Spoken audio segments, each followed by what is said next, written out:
Did you know that without a proper plan, your family could lose up to 30 to 40% of the wealth that you've spent a lifetime building to taxes, probate fees, and delays? Today, we're going to show you three strategies that together form the ultimate tax-free legacy retirement blueprint. Mitch, how you doing today?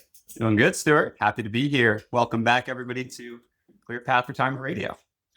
Today on Clearpath Retirement Radio, we're going to talk about estate planning. We're going to talk about some cool strategies and things that need to be on your radar and that you need to help you really be efficient and make sure that you pass all those assets on that you want to in the most efficient way possible.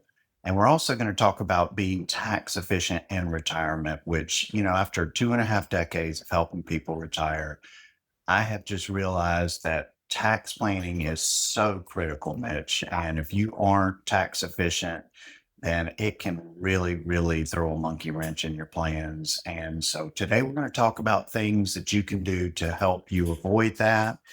And, first, let's start with, trust. Let's start with trust planning. The biggest thing we hear when folks come in is, I just went through probate on my parents, and, that was really not a great experience for me.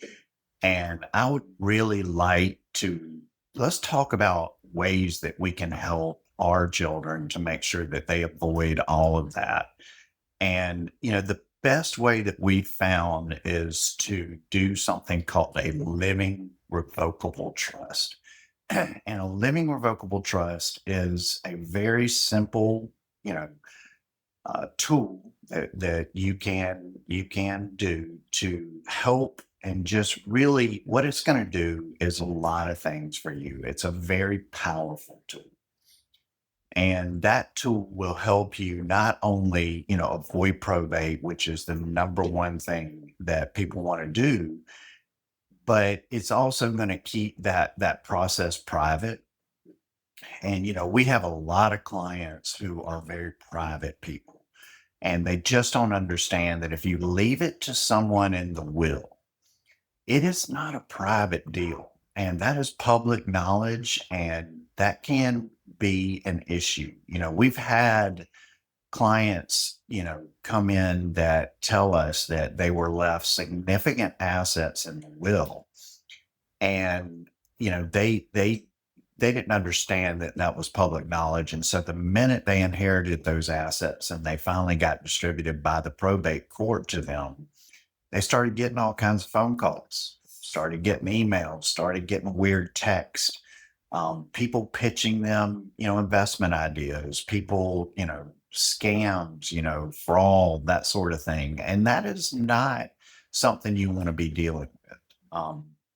So it is a very private thing. The other thing is when it comes to speed, right? Like, you want those assets to be distributed immediately. We don't want to be sitting around waiting for probate court. We don't want to be going down and filing paperwork and, doing all of the, paying the fees, right? Like the fees, a lot of people don't understand that probate typically costs about 3 to 7% of the estate's value, which on a significant estate, I mean, you're talking about a chunk of change there. So, that is easily avoidable by doing a living revocable trust and putting all of those assets in the trust so that when that time comes, and unfortunately it will come, we all have an expiration date, unfortunately, but when that time comes, that everything's done. And that's so important right now. I mean, I was just on the phone with a new client yesterday, and he's, we just started a relationship with him. He's going through probate right now. And he was, he's been in it for 6 months, and he has to probate. So when you probate, you have to go to the city where, whoever it is passed away. So he's like, I was like, hey, I'm sorry, it's been such a long process. And he was like, Mitch, you have no idea. He's like, I've been driving every weekend, 3 hours to go to that court, and do this, do that. He's like, this has been 6 months. He's like, I've still got another 6 months to go. And I was like, man, we need to set you up a trust so you don't have to deal with this. And he was like, can I come in tomorrow and do it? He was like, I want nobody to ever have to deal with what I've been dealing with for the last 6 months.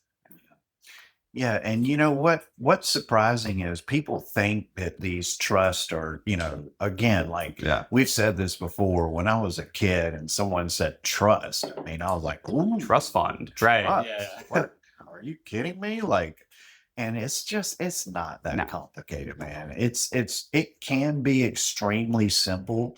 Now, if you're on your fourth marriage and you've got kids with 3 different spouses and you want to, I mean, it can get a little complicated, right? Like, but even that, like we work through those situations with clients, and that it is what it is. We'll work through it and get everything straight. But if you're in that situation, and even you need the trust even more, right? You want clarity. If you have a complicated situation that you're dealing with, and you've been married multiple times, you have multiple children with multiple, spouses, and it's really muddied up the picture, and you're not sure, how you want to do things as far as distributing assets that you want to distribute.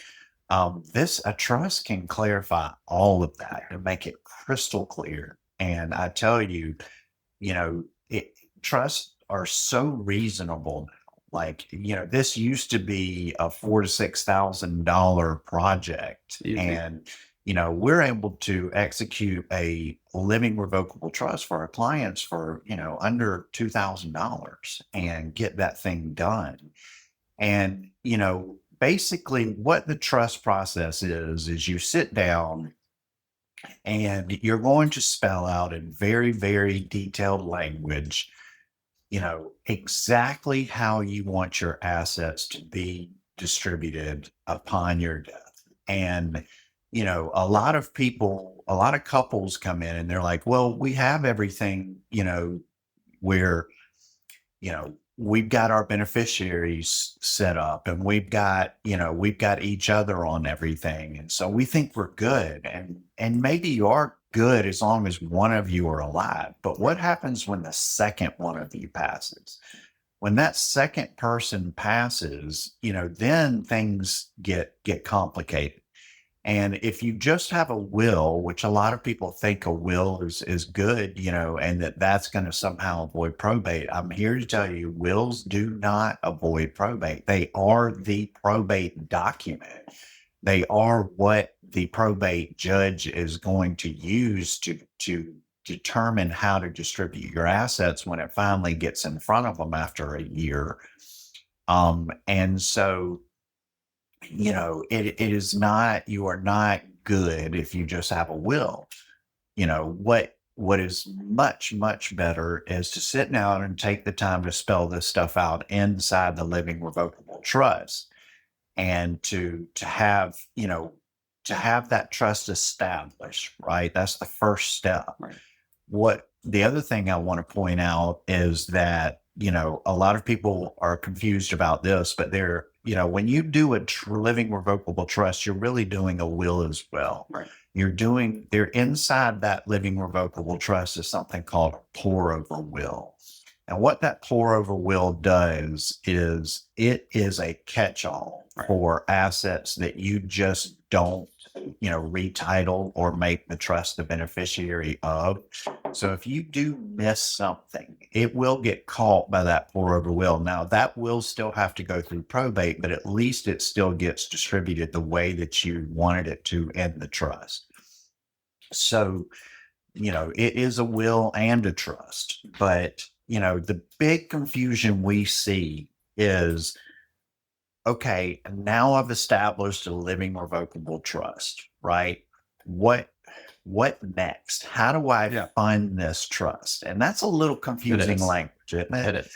Like, you're not, we say, and I've heard many attorneys say, you got to fund the trust, right? But funding is a tricky word there, because what that really comes down to is retitling assets. Right. Okay. Can we put that slide up?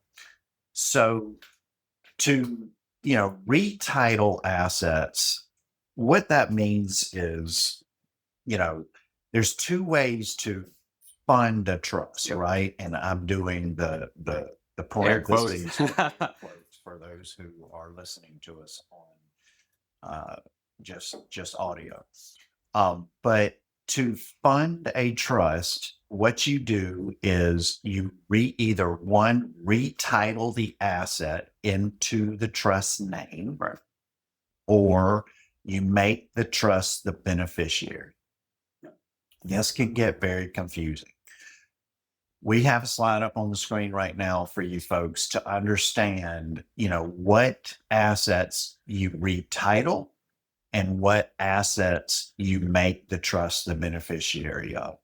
So let's just kind of talk through this for a minute. So, real property, okay, your house, your vehicles, things that don't have some sort of beneficiary designation on them, those things need to be retitled into the trust. Now, to retitle your house, once the trust is established, you have to establish the trust first, Right. and have all the detailed information in there about how things will be distributed, have it all laid out, have all the language correct, have it bulletproof. But once you do that, then you have to go to, in South Carolina, at least, in other states it's different, but in South Carolina, you have to go to an attorney to actually retitle the house from your name, even if it's joints with rights of survivorship, or if it's just in one of the spouse's name, or if it's just a single person in their name, to retitle it out of that, whatever designation it is now, into being titled in the trust name. So, it would be literally now owned by the trust. And that typically involves like a quick deed to retitle the house. Most places, will do this for a very, very reasonable flat fee, couple $100 typically, to retitle the house out of your name into the trust name. Once you retitle it, now that is inside the trust. And now there's nothing you need to do. When you pass, your beneficiary simply takes a copy of that trust, the certification of trust, and goes down and retitles that house, into their name at that point. And there is no probate, nothing else to do. When you do this, you still own the house because you are the owner of the trust, and the trust owns the house. And that is very important to understand. A lot of people get a little nervous about this stuff. We get that question all the time. Yeah. What if I sell the house? No problem, right? This is a living revocable trust. This is not an irrevocable trust. This is a living revocable trust. And what happens is, if you sell the house, it's just like you're selling the house. You just use the trust name on all of the sale documents to sell that house. And basically the trust is selling the house, and it's not a problem. So you sell the house, the trust sells the house to whoever buys the house, they retitle it in their name. And then if you go purchase a new home, when you purchase that new home, you just title that new home in the name of the trust. And now your new home is in the trust. So it's really comes down to how things are titled. Now, what do I not title into the trust, and what do I make the trust the beneficiary of? That's a different question. So typically, and to try and make this a little easier, like IRAs are not something you want to retitle into the trust. We have to, at some point, unfortunately, we have to take something called required minimum distributions off of IRAs. They are pre-tax money. You've never paid taxes on that money, and you're going to have to start at some point. The government's going to want you to start taking a portion of that money and paying taxes. So if you have it titled in the trust, it's going to trigger some taxable events immediately, and you do not want to do that. What you want to do on an IRA is you want to, make the trust the beneficiary of that asset so that when the time comes and you pass, and unfortunately you will, then the trust basically and gets that money inside the trust, and then it's distributed the way that you wanted it to be distributed. So that's real basic breakdown of that. If you are, struggling with this and you're really a little confused on the details of exactly how to set this up to make sure that there are no mistakes and everything gets done the way you want it done, we'd be happy to help you with this. Go to clearpathretirement.com. Let us know that what you're struggling with. Let us know, what's going on with you. We'll set up a call. We'll set up a sit down. We'll set up a Zoom, whatever works for you. And we will, let's have a conversation. Let's just talk you through this and help you to get real clarity on, the benefits of doing this. But, just off the top of my head, as we wrap up this first segment here, the other thing that I want to remind people is that, we say trust also have that extra benefit of protecting you from creditors and predators, right?